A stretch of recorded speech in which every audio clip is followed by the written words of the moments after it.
الوغ اليوم كانت الريونيون ديال البيرو دو لاكاف في مصر. الحرب العالميه نايضه، القربايله نايضه. كاين دو كلون، كاين لو كلون العرب اللي مع لي زونغلو ساكسون مع المغرب، وكاين الاخرين اللي مع السنغال. لي سانكسيون اللي يزاتوند لابليكاسيون اما تحطوا، لان اول واحد وسهر على هادشي واقف عليه هو انفونتينو اللي مشى الى افون دو بارتير قال مو تي بي il faut vraiment sanctionner avec le règlement et avec là كل واحد بارتيسيبا في هذه الهزاله هذه اللي شفنا اليوم. دونك لي سانكسيون المدرب 5 سنين، مدرب سينيغالي 5 سنين هادو لي سانكسيون بروبوزي محطوطين كيتسناو كيقولكم غير لابليكاسيون. لان من يوقعوا بداو يحطوا لي ديسيزيون لي سانكسيون السينيغال داك سيتاس ما كوفرش، الوغ كو المغرب عاونوا باش تدخل هذا مي بون. هو تيقول لك القشعري حيدوا من لا فيفا حيت كانت لا فيفا، مي ليسونسيال ماشي هو هذا. الوغ لونترينور ديال السينيغال 5 سنين ما يعاود يضرب فيها الضربه. لو كارديان ديال السينيغال مندي عامين. كيلكو جوار كاين اللي فيهم عام سانكسيون فينونسيير 20 مليون دو دولار. 20 مليون دو دولار.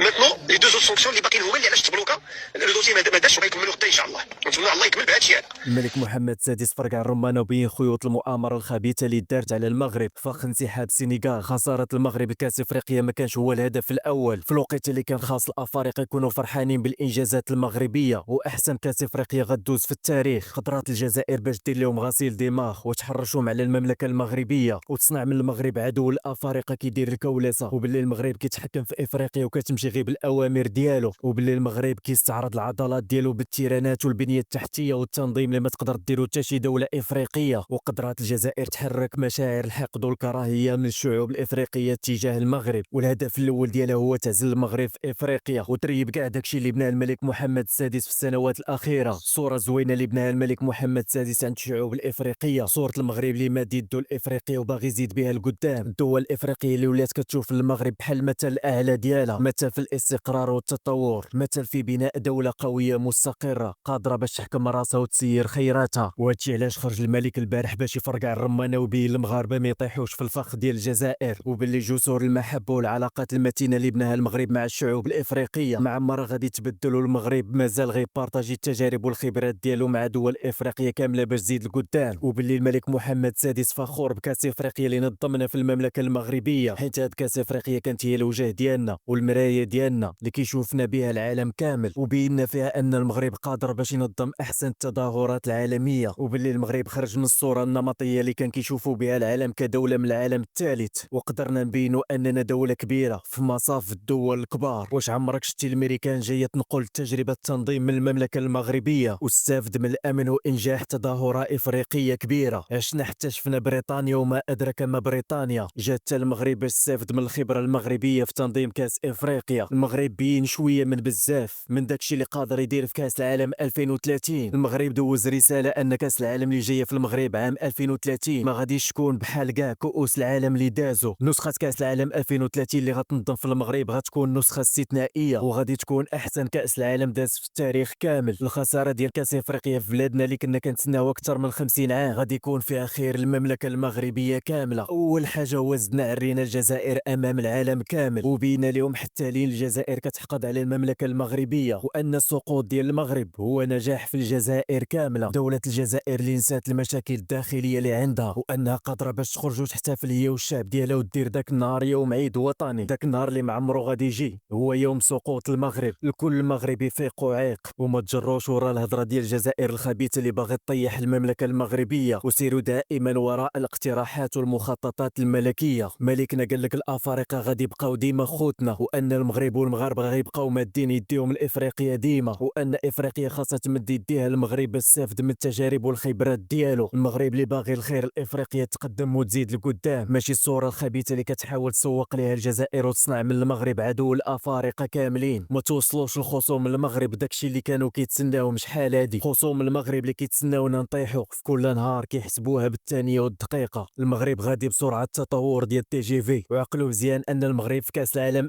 2030 ماشي افريقيا اللي غتولي تستافد من تجارب المملكه المغربيه، اوروبا كامله غتولي تستافد من المغرب وغيولي نموذج ديال التطور والتقدم. والعهده ديال الحكم الملك محمد السادس غتدخل التاريخ من ابوابه الواسعه، وغادي تكون في التاريخ عهده الازدهار والتقدم وبناء مغرب قوي وكبير. وكل مغربي وولادو غيفتخروا بالمملكه المغربيه من هنا لقدام. حاجه وحده اللي خاصكم تبقاو مركزين عليها بالضبط هو التلاحم والترابط والتوافق ما بين الشعب والعرش الملكي. التحام الشعب والملك هو نقطة القوة ديال المملكة المغربية. مادام العدو ما قدرش يدخل ما بين الملك والشعب، فكونوا أكيدين أن حتى حاجة ما غتمس هذا الوطن والمملكة المغربية. والجزائر اللي كانوا كيتسناو يشمتوا في المغرب وكيتسناو سقوط الأسد، باقي ذنوبنا غادي تخرج فيهم. يا ربي تفرجنا فيهم. الله يشفي لنا ملكنا ويطول لنا في عمره ويحفظه وينجيه ويبعد عليه ولاد الحرام ديال الجزائر.